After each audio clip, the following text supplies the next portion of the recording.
What's up, you guys? So it is, wow, it's almost 8 p.m. Eastern time. I didn't realize it was that late. I wanted to get into this. Jeannie Mai has filed a motion to hold Jeezy, J. Wayne Jenkins, in contempt of court. And so we've been following his divorce on this channel. If you're not subscribed to this channel, go ahead and subscribe. We follow things through, and we've been following their divorce on this channel. But in their divorce, like in their final divorce decree, everything was private. Like we didn't know what she got, what he got. We didn't know the details of it because it wasn't public. But now, since Jeezy is, I'm gonna still say allegedly, even though it's proven in the court documents, since allegedly Jeezy is not doing his part, it's all coming out. It's all coming out. It's all coming out. And Jeannie didn't do too bad in the divorce.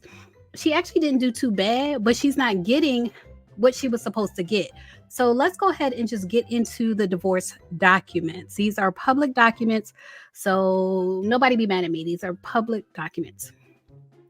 And so Jeannie is coming to the court and through her counsel of record, and she is filing to hold J. Wayne Jenkins, Jeezy, in contempt of court. It says prior to the filing of this petition for contempt, petitioner and her counsel requested on numerous occasions that Jeezy comply with a court order that requires him to provide certain support for the minor child.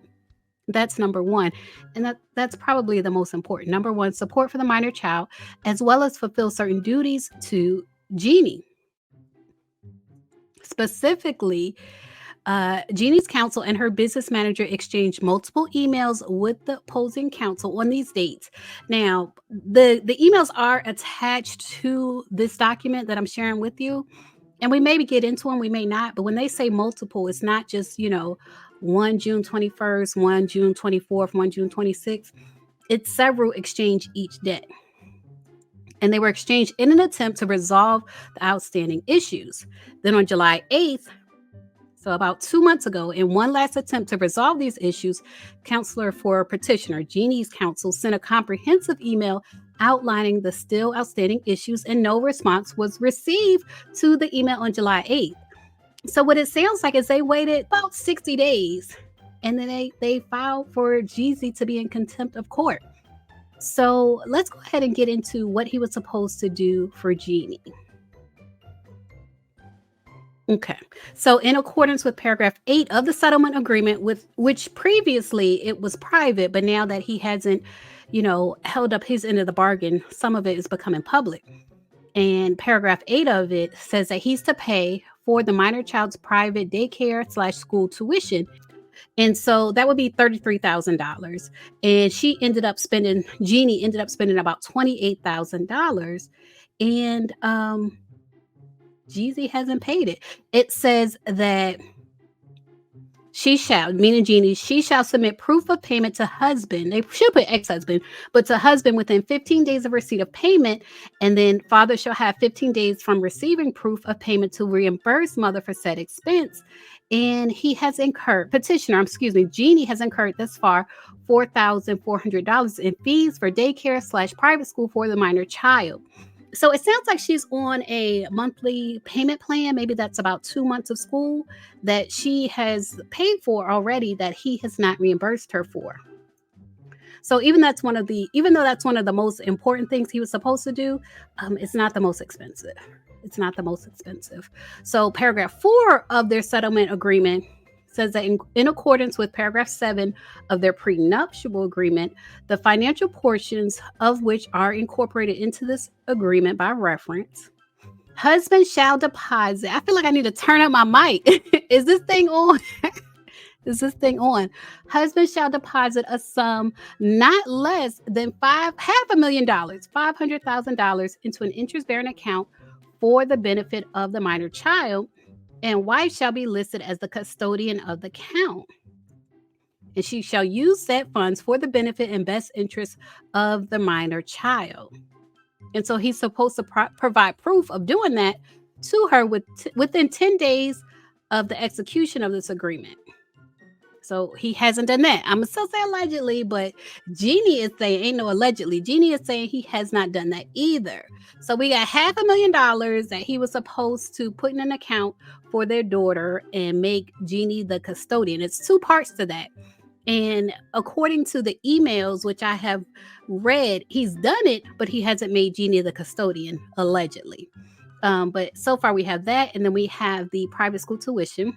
Then, in accordance with paragraph 13 of their settlement agreement, Jeannie was to retain exclusive use title and possession of a 2021 Range Rover located in California. So he's supposed to transfer the title to her. It's two vehicles, but this is just the first one.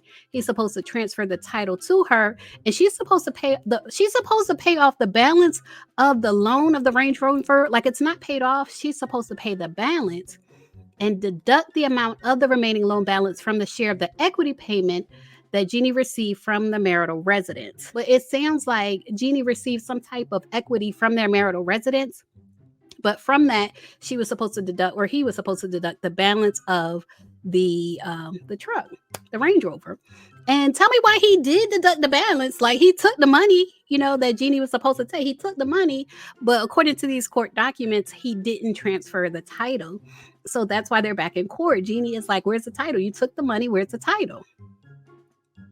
So there's also a 2022 Ford Bronco, and Jeezy was required by the settlement agreement to immediately sign the title over to Jeannie to ensure that any agent of the business immediately signs it over to her within 10 days. And he's yet to do that as well. So there's two vehicles, tuition, and $500,000. And none of this has been done by Jeezy. So let's see. We have four things. If we get into section 9, pursuant to paragraph 24 of the party settlement agreement, Jeezy is to reimburse Jeannie for her rental costs for the months of May and June. Now, this was a lot. Do y'all see that amount? And I know I'm not from California. I'm not from LA, New York. This seems astronomical to me. But for 2 months of rent, it was $42,417 USD. Y'all see that? It says it totaled $42,417.39. And her counsel, Jeannie's counsel and business manager, have both reminded Jeezy's counsel and Jeezy of his obligation to pay her May and June rental costs. Now, I did see in these documents the rental costs. The home was between $3 and $4 million. She was renting a home that was actually up for sale. And I will say this: that was the fifth part. That was the fifth thing that he allegedly didn't do. I will say this: in the emails, basically, she was supposed to send a copy of the signed lease to show, this is where I'm renting and this is the rent. But Jeezy is saying yes, or Jeezy's counsel is saying, yes, we received the lease, but it wasn't signed. So I feel like they feel like Jeannie is trying to pull it. Like, why you send me a lease that's not even signed, and then you want $42,000? So it's a lot going on. It's a lot of back and forth. I just want to share Jeezy's side of this as far as the tuition and everything.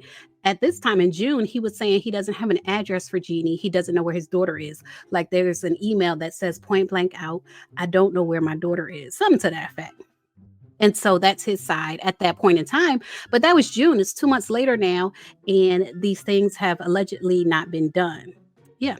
So, so that's it. Like I said, it's a lot of emails that go back and forth. But at the time, back in June, that was Jeezy's side, that he doesn't have an address for Jeannie to make her, the person in charge of the daughter's account. But the account has been created.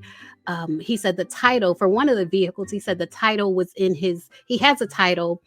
One is paid off. So he has a title, but it's in his safe. And Jeannie has other stuff at his house. So he wants to transport everything together. That was his excuse for that. For the other vehicle, there was some other excuse, but basically there are a lot of excuses, a lot of reasons. And the reason I'm calling them excuses is because the last emails exchanged were in July, and now we're in September. So that is why she filed these court documents, you guys. So y'all leave a comment. Let me know what you think. It is getting dark. I feel like I'm losing my light. So I'm gonna make some more videos, but I won't be on camera. But y'all leave a comment. Let me know what you think about this mess. Specifically, was it worth it? Because I remember Jeannie Mai when she was marrying Jeezy. People they love to give these lectures on how relationships are supposed to go, and everybody's supposed to fit into these stereotypes where the woman submits to the man and the man is the provider. And Jeannie was on that. Jeannie was on that when she was on the real. She was kind of saying, this is what I'm doing. And she was saying it as if she knew what she was doing was going to work. And we just don't know that. Every relationship is different, and we don't know that what we're doing is going to work for us. We definitely don't know if it's going to work for other people, but we don't know if it's going to work for us either. And we see it didn't work. It didn't work for Jeannie. And so y'all leave a comment. Leave a comment. Let me know what you think about this situation. As always, thanks for watching.